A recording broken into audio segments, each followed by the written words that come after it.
This is Critical Nonsense, our high-lowbrow show about culture, science, and tech. This week, Aaron asks me about jazzing.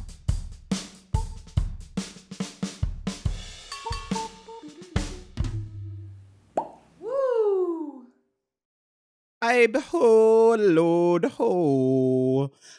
This is what an Aaron sounds like, remembering that Joey's not here and he usually does this first. It was really, really caught me by surprise. Oh, come back, Joey. Come back from vacation. And this is what we're going classic, a nerf herder with a heart of gold, Jess Vander sounds like. Hi, this is Jess. Sorry to leave you hanging out there. It's okay. It's very, it's only when you don't have Joey in the room that you remember how much load he carries. The man is a myth. He's a legend. He's a scholar.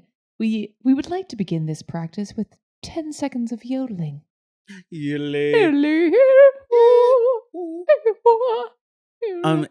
Were you into the it's not Mentos. What's the yodeling candy, the lozenge? Oh, Ricola. Thank you. Oh, yeah. Your favorite jingle. Is that a jingle? It is. Or is that just a name? It's Sonic branding is what it is. That's what that's what I hear from the professional circles these days. I'm opening a closet. I'm opening a suitcase. I'm checking underneath the bed. Our house is clean, right? I would say so. Yeah. Mm-hmm. Cool. Amelia Bedelia. I'm always going to mention Amelia Bedelia in this context. Yes. Right. It's really good. I should Marie Kondo it or something to make it more interesting sometimes, But really. Where's the Bedelia family? Where are the Bedelias and where are they from? Where are they now? I was in a trivia group on Tuesday at a bar, and our team name was but Carmen Sandiego's right there, and I was really proud of that as a trivia team name. That felt good to me. So long. It's so long. So long for the bit.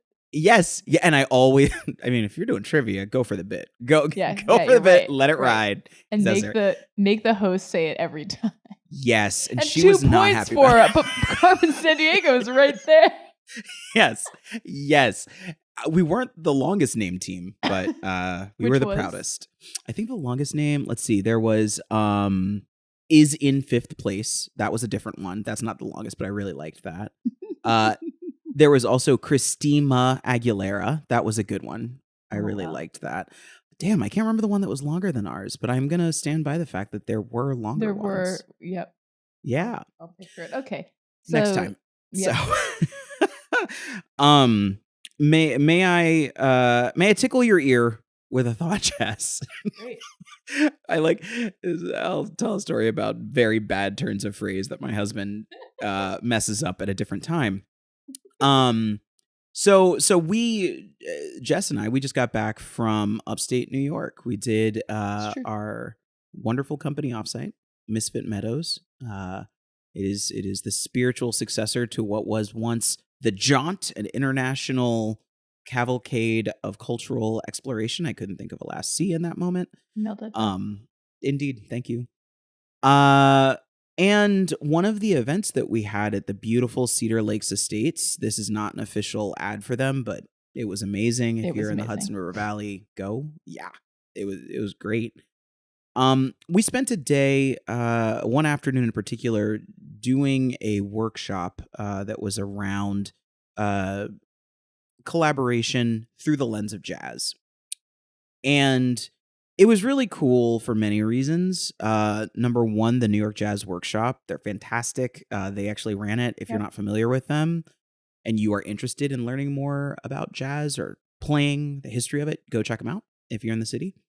But also because if you knew Alain or you heard about Alain, he was so passionate about jazz.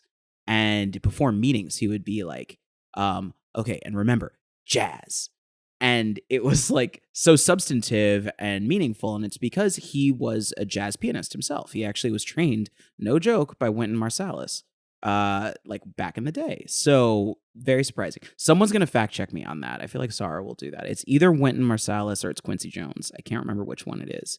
But they actually taught Alain how to play jazz when he was a kid. So In any case, it was a great workshop. We learned a lot. I think we agree that we want to share some of that with our listeners. And so, Jess, the question that I pose to you is, what can jazz teach us about making stuff together? Yeah, it was so perfect to have the probably most substantive part of the the offsite be still such a creative and inspiring session that is so tethered to the roots of this company, to Alen himself. I found also the beauty of a conversation Aaron and I had just had. You and I were just talking about things related to this, having a heart to heart right before, and then we kept looking at each other throughout the session, being like, and also that, and that thing, and also this. So it just feels, I don't know, it's pretty cool to see when confirmation bias, I guess. when you're like, yes, this thing that I thought is also now validated externally. Immediately too. Immediately, yeah, it was just so refreshing.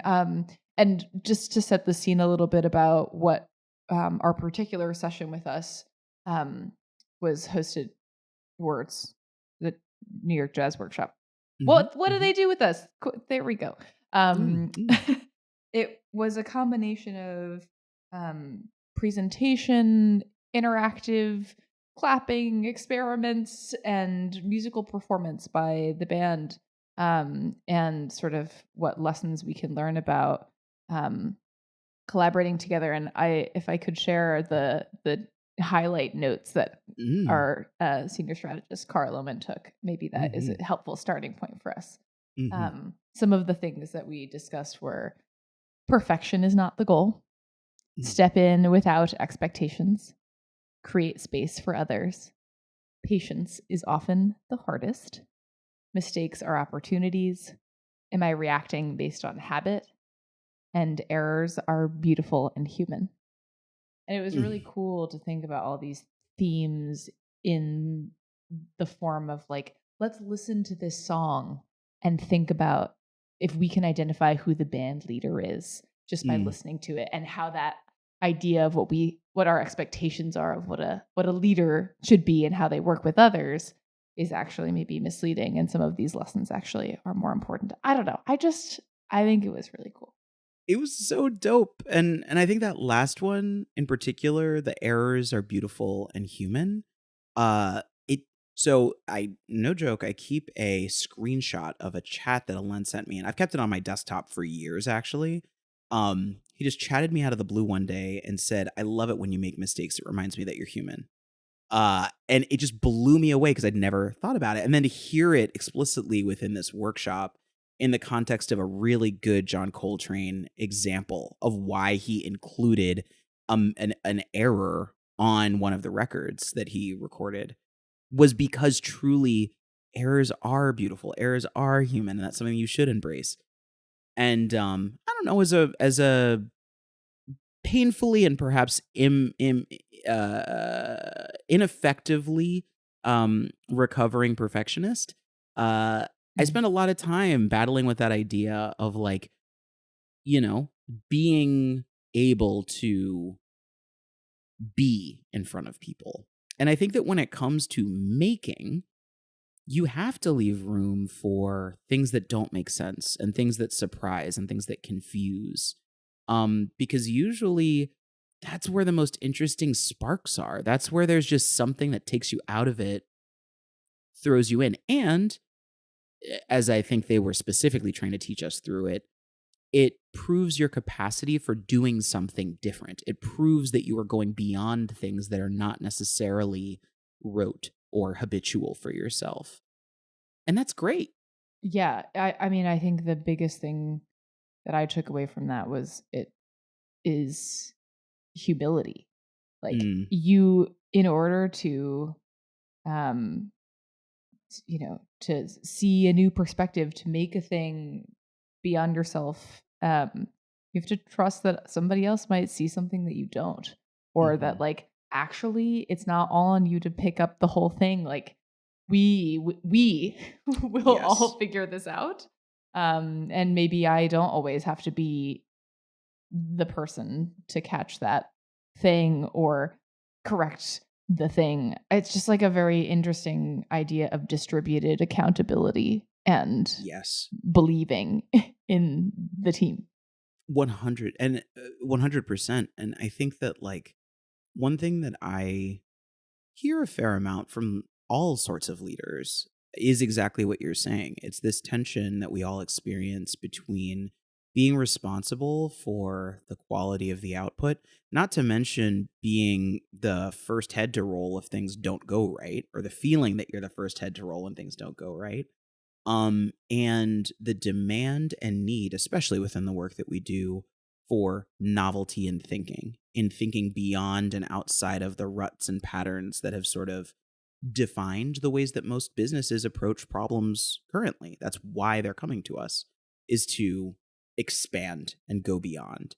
And I think that in spaces with psychological safety, which is a lot of what the workshop in different ways was touching on too, you create a space where people feel safe improvising and going outside and pushing beyond. But having that and owning that humility at the same time of, you know what, I am going to set the stage for these other people to improvise, and then I'm going to take any bullets should they come, is it's a leadership mode or mindset that is at times in conflict with traditional leadership, I think. Yes, and I appreciated that that's something that we discussed in the session too, which is that certain moments call for different modes of leadership, right? Sometimes in an emergency, you need someone who's going to take the full responsibility, who's going to take charge and kind of just make executive choices. But in the spirit of making stuff and creating and art and jazz is as like representing that idea of making stuff, new ideas, things that are different and hard and weird and interesting, you're going to end up needing a different mode. A mode that is more open, humble, curious. And it's an uncomfortable place, especially if you're used to operating in a different mode all the time. Yeah, and especially too if you are in a place that values, or in a team that values, solutions that come from anywhere as well, and you truly are then empowering everyone to be a leader in every moment. That means that you also, not only do you of course practically need to figure out how you step away from that role in different moments, but you also have to teach other people how to have that sort of that lean in, lean out, and to learn that listening. Because like, you know, a big theme was about not just recognizing that in some moments that situational leadership is a thing. Like there are moments where there are different types of leadership that are needed. Sure. But it's that like that ear to really pay attention and read the situation and read the people around you to as quickly as possible stay sensitive to when you need to shift those modes and when you need to try a different mode on for size. I think the example that came up a lot in the workshop was actually, oh my goodness, the big band leader, Minnie the Moocher. Oh my goodness, this is going to break me. Oh, wow. Which one? Yes. The one who went off on his own? Cab Calloway. Wow. There we go. My brain was going to fall back. Yes. So Cab Calloway, as an example, was someone who was the band leader, but specifically led from behind. You wouldn't know that he was the band leader based on the instrument that he played. Like he was definitely creating a very egalitarian environment for each of the different musical parts, whether it be the cornet section or the trombone section or whatever, to have their lead and to rotate through leadership chairs within each one of those sections and create this super blendy sound. But he did so by like nurturing and expecting everybody to like lean in yet listen, learn how to lean in and lean out. And if I can like go off on a a parallel thing. I mean, all of music is great to think about this, but this was a big thing in acapella. And yeah, for anyone who doesn't know, I was an acapella nerd in college. I was a music director. Big time. Big deal. Let's go. Aaron also wrote the music for the show. I did. That's true. With Jess, I may have written it, but we performed it together. Coo. But anyway, when it comes to acapella, especially in this case, all male acapella, one of the things that we always were talking about was blend. Because each of us sounds very different. I have a very breathy tone. Like when I sing, weirdly, I don't sound like Mariah Carey, but Mariah Carey and I both have a lot of air and wind in how we sing. I like which this also comparison. This is true. But Alex Contel knows this as well, because when I talk, I need my windscreen on my mic because it is just a lot of that. But then there are other people who have a really nasal tone, or they have a very piercing tone, and we found this in the tenor one section. So anyway, like, you literally, anyone in the group could be soloing at any moment in time. But when you're back with the group, you have to blend with the group. And that's not just about volume, that's about your tone. That's about figuring out how to pull down your nasal tone so it blends with the rest of the group. If you are really breathy like me, you have to figure out how to like kind of hold that back in different ways or make it blend with more throaty sounding singers who are in your section. And the benefit, like you had with Cab Calloway's big band, is that you end up with this unified wall of sound behind you that just is perfectly weaving back in and out of itself and making sure that everything that should be featured within the piece of music is featured at the right time. Because there are times when you have, in acapella, the tenor ones, you want them and their flourish to really scream out. There are times when you really want this bass line to like be the hook that leads you into the bridge or something like that. And so if you're not listening and you're not blending, then you can't let the actual piece of music do what it's supposed to do, which is really powerful. Wow, this is true. I also am trying to remember, because of the different groups that were mentioned, and I forgive my ignorance about them, but I believe we also talked about Count Basie. Oh, wow. The key strong example. I think, by the way, let's just call it out. I think I just mixed up Count Basie and Cab Calloway. I'm 90% sure in my brain that's what I was doing, even though they both had good big bands. Yes, but so just for corrections departmenting, yes, please. Yes, necessary. Just making sure that we are correct. This is where we have to check the notes. Something blend the band, and band leadership is sometimes listening more than it is putting yourself in the solo position. But who did what? I don't actually recall. If you know, it's a good excuse to email us at criticalnonsense@sylvain.co. Yes, that's our email address. I have a question for you, Jess, because we were talking just before this whole thing happened, and we started having this, meaning this actual workshop and session. And there's a theme that came up that we didn't get to that was at the heart of what Alen used to always talk about, which was improvisation. And I really wish that would have come up in the workshop, because one of the reasons that Alen used to always say jazz before a meeting was, number one, listening, and number two, you need to ride the flow of the conversation. You can't follow a script. You need to pay attention and be in dialogue with the people that you're with if you're going to create something together or make progress together. And I'm curious, for you, I'm just curious, I mean, how that sits with you, and like, this is kind of weird, but like, do you employ the principles of improvisation in your teams? I feel like the two things that I feel all the time, the first is the what sometimes we call like the eat the discussion guide method, or the idea that you should study. I think Shirzad also put it really lovely. You should prepare but not plan. Like, yes. Make sure you've done all of your homework. Make sure you thought everything through. And then you walk into the room and you need to be present enough to know what of that is still useful to you and what of that isn't. And you might need to pivot. You might need to skip a whole thing that you thought you were going to do. And actually, based on present circumstances, that doesn't make any more sense. I think improvisation has to be, now forget everything. Yes. Let's just be here. I think there is a second thing about improv that also feels right, which is play. Yeah. I remember even in my own personal experiences, sometimes right before a meeting, Ellen would spark the magic word game where he'd be like, okay, at some point during this call, you need to use the word bodacious. And I don't really, and it's gotta be as thoughtful and relevant as possible, but you just gotta sneak that in somewhere.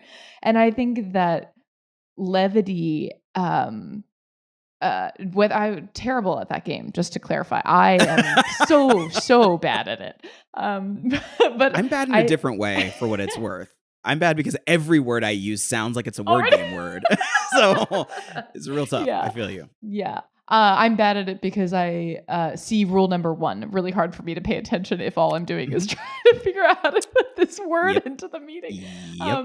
But I think that's not the only way that play can find its way into our work, into our lives, and help us work together better. It can sort of ground you and remind you to not overthink and overdo, and that everybody around you is just a person to try to make it in this world. Yes. So I love that you brought this up. I one of the things the reason that I got so excited just now is that I was listening to Hidden Brain this morning with Shankar Vedantam, and I will link to the episode that most recently aired that's all about time, and how thinking about our relationship to time differently could have a really big impact on the sense of busyness that we carry with us. And one of the examples that he talks about with a researcher who spends her time focusing on our relationship to time is when we feel more a sense of urgency, or we feel a sense of lateness was the sort of space that it was in, we're less likely to be generous to others because we are focused on moving forward. And I'm just connecting that to this because, of course, the more that you are, or that one is like overly thinking about those perfect things, you block out so much. It becomes so overwhelming that you can't listen because you're too busy trying to listen to yourself and listen to like what you thought you were supposed to say.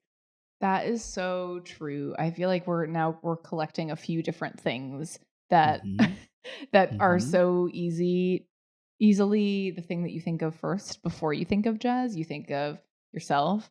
You think of the plan and what it was supposed to be. You think of the time, or like a goal or a thing that I personally want to get done, rather than like, there's a whole collection of those things. And certainly, I know it all too well. It is the first thing that comes to mind. And I think we talked about this a little bit, the temptation to solo, especially when, in the spirit of the what got you here won't get you there idea, right? Like the temptation to solo, when, especially as you are starting out in your career, you get a lot of praise and affirmation for soloing.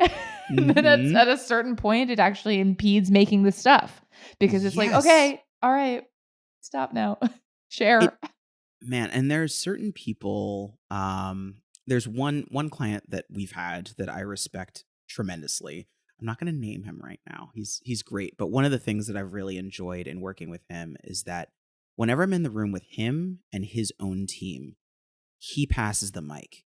Like, he is so good at making sure that the voices in the room know that they're there to speak up, and he knows that like he's going to make the call and make the decision at the end of the day. But everybody knows that. And also, he's leaving the open-mindedness to be surprised by things. He wants to be surprised by things because you can't create new value. You can't create new things if you think that you're the only one that can do it. And I will say, like, to your point, like the temptation to solo, the temptation to like hog the spotlight or stand in the middle or, whatever the case may be, we are trained to make sure that we can do that. And there are moments when that's needed from a leader. There are moments when you as a leader do need to step up and grab the mic and do the thing.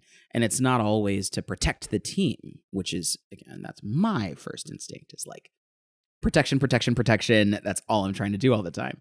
But it's actually about making sure that the core theme is heard. And this was I'm shifting to one other element that came up in the conversation that I really like too, which was when you think about improvisation in jazz and you think about a lot of like the classic tune sheets, the spaces that you have for improvisation and the room that you have to build on something requires, in many cases, somebody to first establish what the musical theme is. And then that theme can be restated throughout the piece in different ways. It creates almost like a sonic backbone or a sonic refrain that the piece can come back to that sort of holds the song together between broader, more flourishy, and more extemporaneous improvisation. And I think in many cases, leadership is just about restating the theme. And in some moments, it's about restating the objective of the exercise so that everybody is really focused on like what we're here to do. Other times, it's about repeating something that someone else in the room said to ensure that when people walk out of the room, they think of that one thing and it doesn't get lost in the hour and a half of discussion.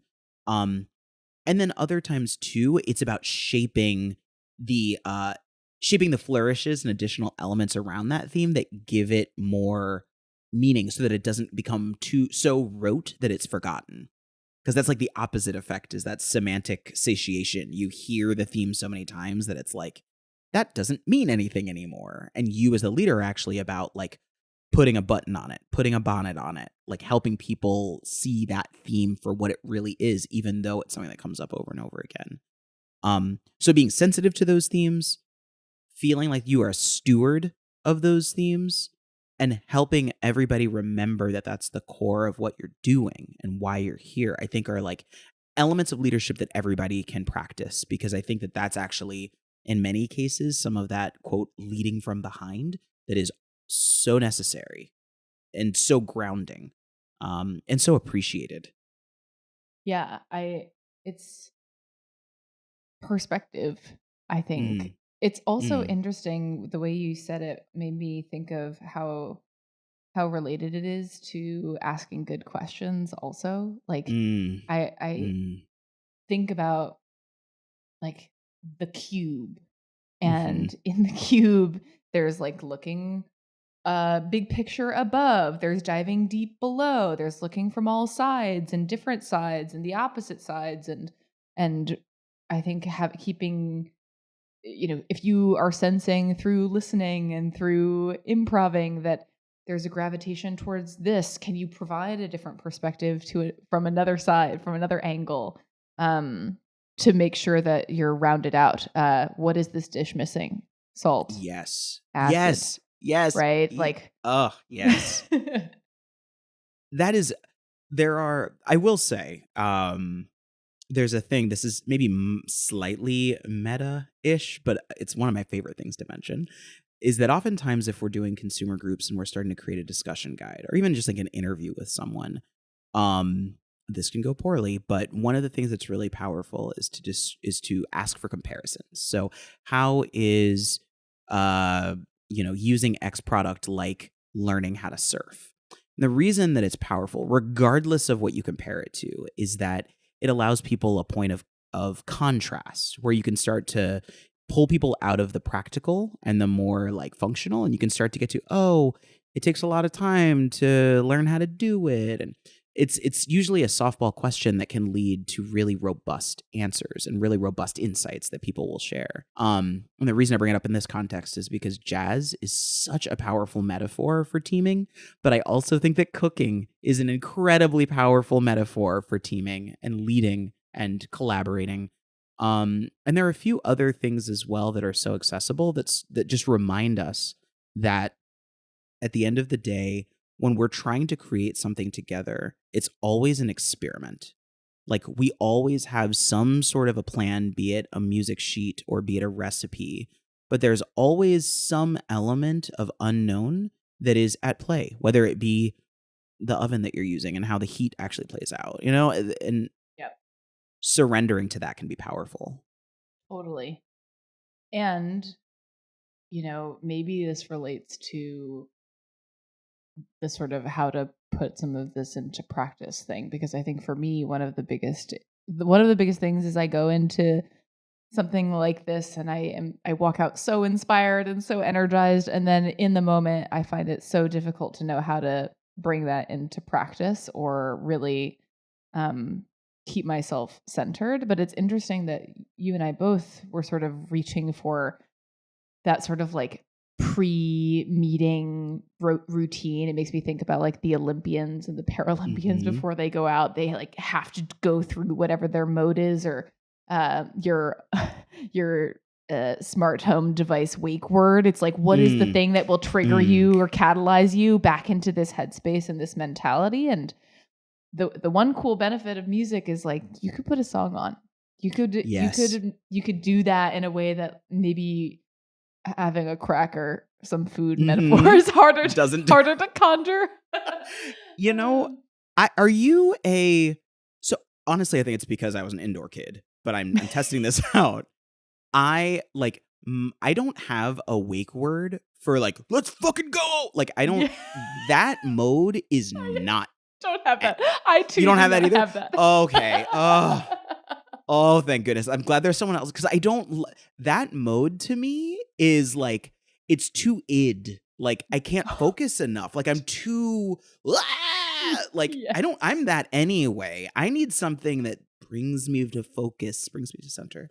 So I don't know, saltine cracker or Tori Amos, either one is probably good. There's going to be something there, but Tori Amos is going to work a little bit harder. You're right. Is our wrap-up corner saltine cracker, Tori Amos? I think that's it. I think we did it. Critical Nonsense is a Sylvain production. Brought to you by Cab Basie Count Calloway, the new jazz confusion fusion restaurant right around the corner, right around the way. Get your Count Cab Calloway Basie burrito today. Oh, that was bad. I actually thought you were going to go for like wine or cereal with Sauvignon or Chocula.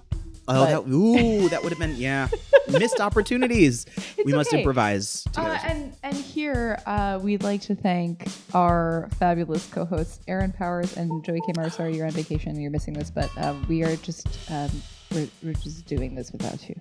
Yes, and I mirror that back to also thanking Jess Vander, executive producer, co-host, an amazing human being who likes music and food nearly as much as I hope to one day. As well. We'd also like to thank sound engineer and, the B flat to my G major, Alex Contel. That's a weird note to have in G major. And thanks to our programming coordinator and the ultimate blender, Les Jacobs. Ooh, that was good. And the production help that we get from Les Jacobs, that we get from Sarah Gilbert, that we get from Nora Mestrich, that we get from Amy Waters, that we get from KJ as well. Did I get them all? Did I get everybody? The expanded list? I think so. We love your production help and your notes. It's a pun, so it worked kinda. Sorry, Joey, and as always, thanks, Alen. Yeah, thank you, Alen. Special thanks. Special thanks to the New York Jazz Workshop. That was really fun. Yeah, thanks for teaching us things, even though we maybe don't know all the names of the band leaders that we know. Yes. I forget. Oh, they're so good. I think I also want to thank whatchamacallit, Deathloop on PS5.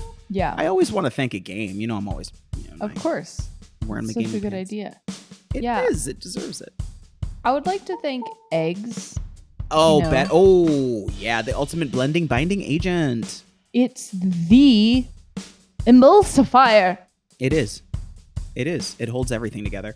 I want to thank Babish because she got to think, but he yesterday, from the day that we're recording, posted a recipe for the Tom Cruise coconut cake from Hacks. If this has come up in your lives at all, what? And he pushes it to a new level that I am trying I'm trying tomorrow. As a matter of fact, we'll see. Please update us about this. Yo, and spoiler alert. Yeah. I was gonna say toasted coconut on the outside, not just like full flaky, but then also caramelized white chocolate in the batter. Whoa. Right? It looks like one of those snowballs that you could get in a package at a cafeteria in an American elementary school. But like a really elegant version of that. Yes. And watch Hacks. Everybody should watch Hacks. It's fucking amazing. It's so good. Wow. I think we did it. I think got so there. Too. I think we're there. We did it. Thanks, Jess. Thanks, Aaron. Bye.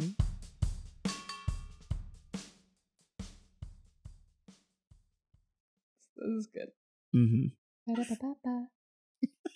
In my head, I was hearing papaya, and I knew you didn't say that, but I just papaya.